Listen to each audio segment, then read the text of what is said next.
నాదిగాదిది బయలు నేను చెప్పగను, మీదిగాదచలంబు మీరు వినంగా. వాదంబుగాదిది వదరుచూనుండా. వారించు వారిది గాదు, వారించు కొరకు భేదించు వారిది గాదు. భేదించేటందుకందు బయలుకే నీలేక, తనయందు తాలేక తనయందే తానున్నాడెప్పుడు. వారించు వారిది గాదు, వారించు కొరకు భేదించు వారిది గాదు. జై నిజ గురుభ్యో నమః. జై అమలాంబ సమేత అనుభవానంద రాజయోగేంద్ర ప్రభుస్వాముల వారి దివ్య చరణారవిందములకు ద్వాదశి వందనములు సమర్పించుకుంటూ శ్రీ గురు బాలరామస్వాముల వారిచే విరచితమైన ఆవరణ విక్షేప రూప శక్తిద్వయ నిరాసకంబైన శుద్ధ నిర్గుణ తత్వ పదార్థ దరువుల ఎందు 125వ పదార్థం గ్రంథ పూర్తి కావిస్తూ ఉన్నారు.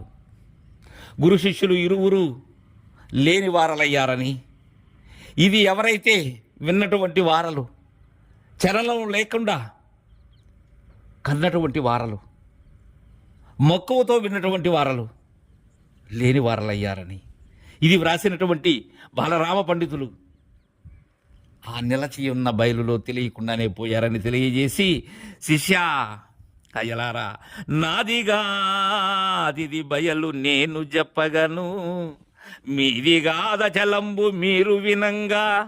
వాదంబుగాదిది వదరుచునుండా. చాలామంది పరిపూర్ణ బోధలో సక్రమమైనటువంటి బోధ దృఢీకరణం చెందక, గురుదేవుని ఆశ్రయించిన పిమ్మట గురువు యొక్క ఆ గోప్యము ఏదైతే ఉన్నదో ఆ మర్మాన్ని క్రమ పద్ధతిలో ఎరుగ నేరక,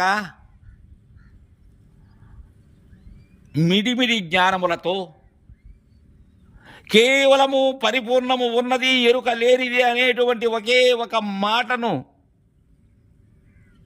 వల్లెవేస్తూ, గ్రంథములలో ఉండబడేటువంటి వాక్యములను ఇతరుల మీద ప్రయోగిస్తూ,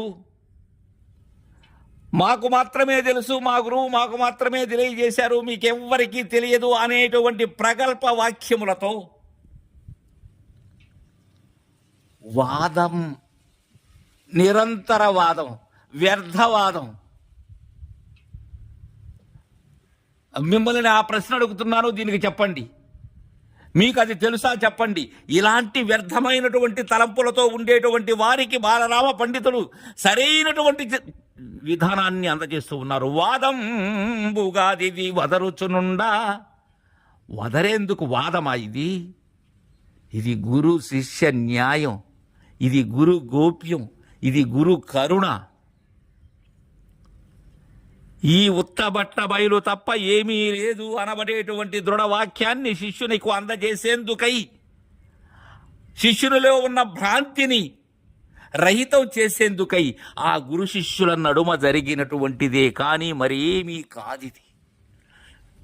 ఇతరులతో, పెద్దలైనటువంటి వారితో, సమరస భావం ఉన్న వారితో మాత్రమే, వారి దగ్గర మనకుండబడేటువంటి భ్రాంతి ఏదైతే ఉన్నదో, మనకున్న సంశయాన్ని అలాంటి ప్రజ్ఞానరహితులైనటువంటి వారి దగ్గర తీర్చుకోవలసినదే కానీ, అలాంటి అనుభవామృతాన్ని గ్రోలినటువంటి మహనీయుల ద్వారా అందుకోవలసినదే కానీ, అలాంటి నిరంజన స్థితిని పొందవలసినదే కానీ, అన్యుల వద్ద ఉండబడేటువంటిది కేవలం వ్యర్థంగా వదరేటువంటి మాటలే కానీ. అందుకే వాదంబుగాదిది, ఇది వాదం కాదు నాయన, ఇది వదరేటువంటి మాటల యొక్క గారడి కాదు శిష్య. ఇది ఎందుకంటే నాదిగా అది బయలు నేను చెప్పగను. అది నాదా, అది అహంతో కూడుకున్నటువంటిది. ఆ బయలు అహంతో కూడుకున్నటువంటిదైతే, అహం పదార్థ సహితమైనటువంటిదైతే నేను దాని గురించి చెప్పగలను. అది అలాంటిది కాదే, కావున అది నాది కాదు. మద్గురు దేవుని దయతో మద్గురు సేవగా అనవలసినటువంటి మాటలే కానీ, బయలు నేను చెప్పేందుకు నేను అర్హుడనా? నేనెవరిని బయలు చెప్పేందుకు? నాకు సాధ్యం ఆ బయలు గురించి చెప్పేందుకు? అది నాది కాదయ్యా. మీదిగా దచలంబు మీరు వినంగా. ఒకవేళ మీది అనే ఉద్దేశంతో మీకు చెప్పాలి అనేటువంటి భావనతో చెప్తే అది మీదా? నాది కాదు మీది కాదయ్య, అది ద్వయదోషరహితమైనటువంటిది. అది ఏమీ కానిది, ఏమీ అనరానటువంటిది. అది గురు శిష్యుల నడుమ మాత్రమే ఉండబడేటువంటి గోప్యమయ్యాది. అలాంటి సున్నితమైనటువంటి సూక్ష్మ బోధయ్యాది. ఆ తెర ఏదైతే ఉన్నదో లేని తెరను తొలగించేటువంటి బోధయ్యాది. దానిలో ఏమీ లేదయ్యా. అందుకే అంటున్నారు, వాదించు వారిది కాదు, వాదించు కొరకు భేదించు వారిది కాదు.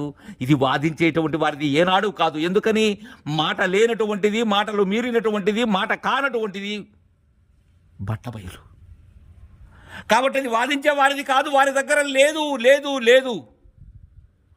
వాదించే వారి దగ్గర పరిపూర్ణ బోధను ఏనాడు కూడా వెతకటం అనేటువంటి విషయం అది వృధా ప్రయాస.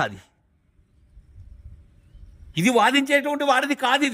ఇది గురు శిష్యుల నడుమ జరిగినటువంటి సంవాదం ఏదైతే ఉన్నదో దానిలో తేట తెల్లమై ఇరువురు లేనటువంటి బోధ పరిపూర్ణ బోధ. అంతేకాని వాదించే కొరకు భేదిస్తూ ఉంటారు కొంతమంది. మీరు అల్పజ్ఞులని, మేము సర్వజ్ఞులమని, మాకు సర్వము తెలుసని, మేమే సాంప్రదాయకులమని, మేమే సిద్ధాంతులమనేటువంటి ప్రగల్పములు పలిగేటువంటి వారిది కాదయ్యా. అలా భేదభావంతో చూసేటువంటి వారిది కాదయ్యా. ఇది సమరసమైనటువంటి విధానంతో ఎవరైతే ఉన్నారో ఉన్న పరిపూర్ణమును ఉన్నట్లుగా చూసి దానిలో లేనటువంటి ఎరుక ఏ కాలమందున లేదు అనేటువంటి నిశ్చయం కాని నిశ్చయంతో ఎవరైతే ఉన్నారో, అలా నిర్ణయం నాస్తి అయ్యి ఎవరైతే ఉన్నారో అలాంటి వారిదయ్యా ఇది. అంతేకాని భేదభావంతో ఉండబడేటువంటిది వారిది కాదయ్యా ఈ బోధ. ఎందుకో తెలుసా? భేదించేటందుకందు బయలుకేమీ లేక, భేదించేటందుకందు బయలుకేమీ లేక, తన యందు తాలేక తన యందే తానున్నదెప్పుడు, తన యందు తాలేక తన యందే తానున్నదెప్పుడు, వాదించు వారిది కాదు. ఎందుకంటే భేదించేటందుకు, భేదం అంటే ఏంటి? రెండుంటే భేదం, లేక అనేకమున్నా భేదమే. అయితే బయలులో భేదం ఉన్నదా? అది ఏకము, ఏ కాలమందున ఏక ప్రకారముగా ఉన్నది పరిపూర్ణము. దానిలో లేకనే తోపింపబడినటువంటి ఎరుక అనేది ఏదైతే ఉన్నదో ఇది దానికి పేరు పెట్టినది, దానిని వేరేగా చూసినది, దానిని దైవం అన్నది, పరిపూర్ణం అన్నది, బట్టబయలు అన్నది ఏంటో పెట్టింది.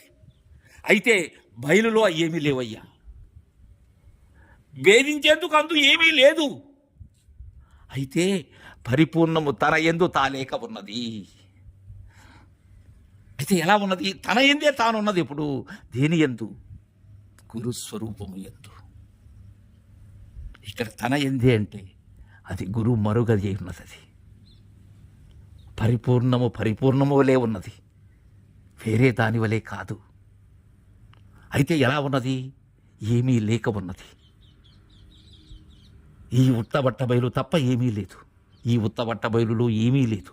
ఈ ఉత్తబట్ట బయలే పరిపూర్ణము, ఈ ఉత్తబట్ట బయలే శాశ్వతము. అలా ఉన్నది. అది ఎలా? ఎప్పుడూ ఉన్నది. అందుకే తన యందు తాలేక తన యందే తానున్నది ఎప్పుడు. వాదించు వారిది కాదు.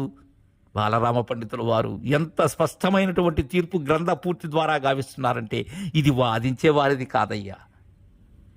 ఇక్కడ నేను ఒక మాట చెప్తాను. ఎవరైనా వాదించేటువంటి విధానంలో వచ్చినట్లయితే సమరసభావంతో మౌనంగా ఉండటం శివరామ దీక్షిత సాంప్రదాయకుల యొక్క లక్షణం. ఎందుకంటే వారితో వాదించాలి అంటే నేను కావాలి. నేను ఉన్నప్పుడు ఆ భేదభావం వస్తుంది. అంటే వాదించేవారు నేను అనేది. ఇవి రెండూ లేనప్పుడు ఇక అక్కడ ఏమీ లేదు. వాదించేందుకు భేదించే వారిది కాదు అని గ్రంథపూర్తి కావించారు. తర్వాయి ద్విపదార్థాన్ని రేపముచ్చరించుకున్నాం. జై గురుదేవా.